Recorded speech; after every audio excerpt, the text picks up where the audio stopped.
Good morning India. चलिए जानते हैं आज की देश और दुनिया की 25 बड़ी खबरों को सिर्फ 5 मिनट में। अभी तक आपने इस वीडियो को लाइक और चैनल को सब्सक्राइब नहीं किया है तो कर दीजिए।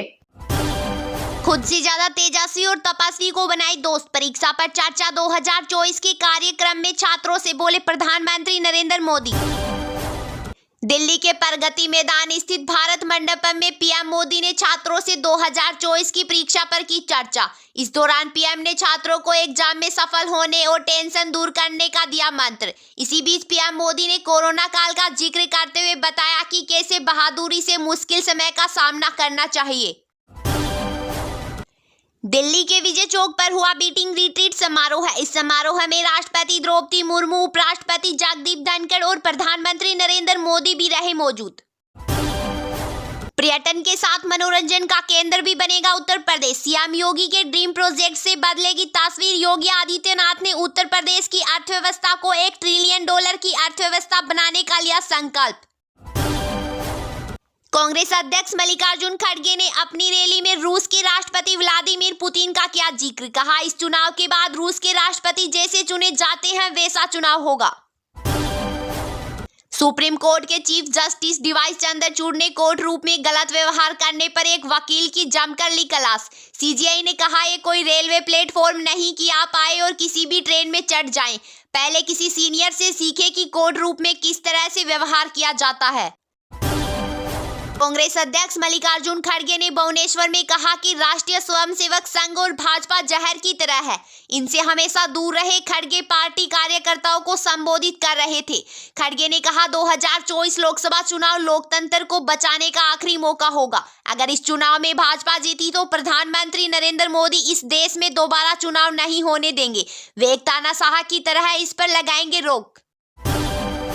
इंडिया गठबंधन पर जम्मू कश्मीर के पूर्व सीएम गुलाम नबी आजाद ने कहा, कांग्रेस बनाते तो 26 दलों की सूची है लेकिन चलते हमेशा अकेले हैं। मैं किसी व्यक्ति पर टिप्पणी नहीं कर रहा हूं, मैं एक सिद्धांत बता रहा हूं जो 1000% कामयाब रहा है और आज के नेताओं का अनुभव है जो टेक ऑफ होने से पहले ही गिर गया है। यूसीसी पर कांग्रेस नेता हरीश रावत ने कहा, यूसीसी पर विधानसभा का सत्र बुलाकर उसे पारित करवाना ये राज्य सरकार के फिजूल खर्च का बड़ा उदाहरण है। समान नागरिक संहिता का मतलब वो है जो सारे देश में लागू हो और ये काम केवल केंद्र सरकार के जरिए हो सकता है।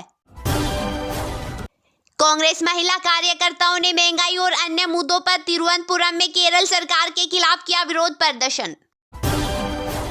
पश्चिम बंगाल की मुख्यमंत्री ममता बनर्जी ने कहा, बीएसएफ ने चुनाव के समय में 4 लोगों को गोली मारकर हत्या कर दी थी। मारे जाने वाले लोग चुनावी रैली में थे। अब कहते हैं कि सीमावर्ती इलाकों में बीएसएफ अलग से निगरानी करेगी। ममता ने कहा, आप यह मत कीजिए, अगर आप ऐसा करोगे तो यहाँ से भगाई जाओगी। हमारी कानूनी व्यवस्था में हस्तक्षेप ना करें। पीएम मोदी के कार्यक्रम परीक्षा पे चर्चा 2024 पर त्रिपुरा के मुख्यमंत्री माणिक साहा ने कहा, पीएम मोदी ने परीक्षा पे चर्चा 2018 से शुरू की। उनका मार्गदर्शन न केवल छात्रों बल्कि शिक्षकों और माता पिता पर भी लागू होता है। माणिक ने कहा, मैं हमेशा पीएम मोदी को सुनने के लिए उत्सुक रहता हूं। मुझे लगता है कि हमें भी उनका मार्गदर्शन ध्यान में रखते हुए आगे बढ़ना चाहिए।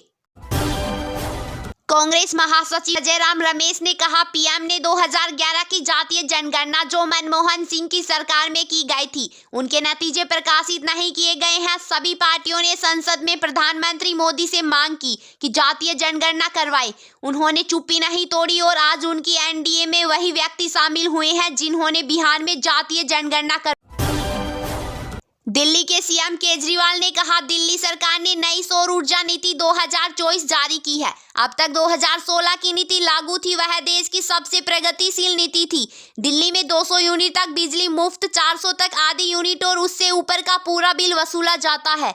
सीएम ने कहा, नई सोलर नीति के तहत जो लोग अपनी छत पर सोलर पैनल लगाएंगे उनका बिजली बिल शून्य होगा, चाहे वे कितने भी यूनिट बिजली का उपयोग करें। इससे आप हर महीने 700 से 900 रुपए कमा सकते हैं।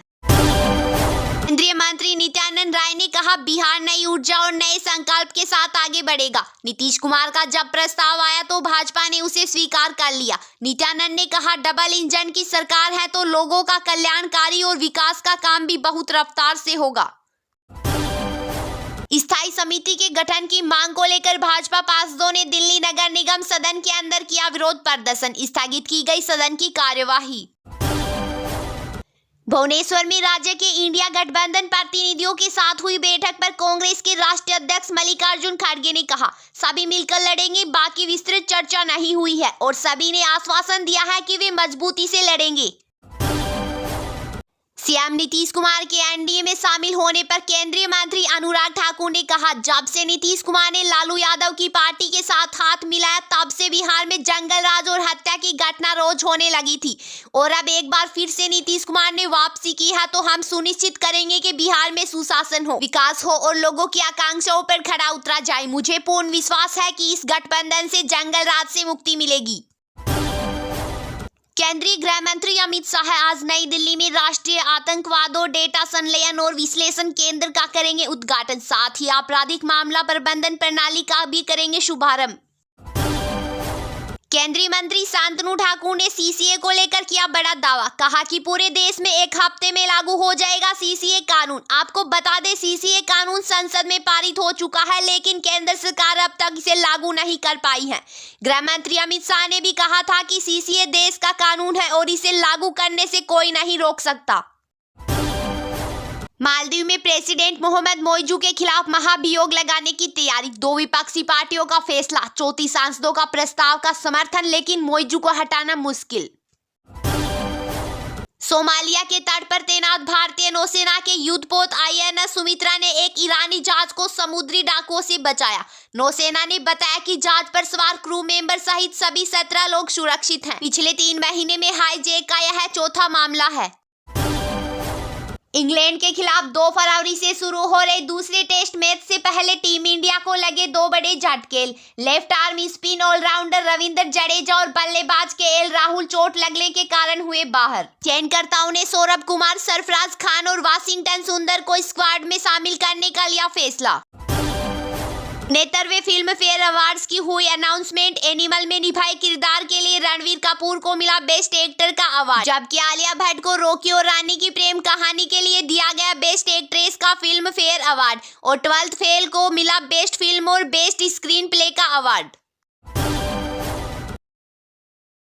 उत्तर कोरिया ने एक हफ्ते में दूसरी बार अपनी नई क्रूज मिसाइल का किया सफल परीक्षण, जिससे कोरियाई नौसेना के परमाणु हथियारों में आएगी तेजी।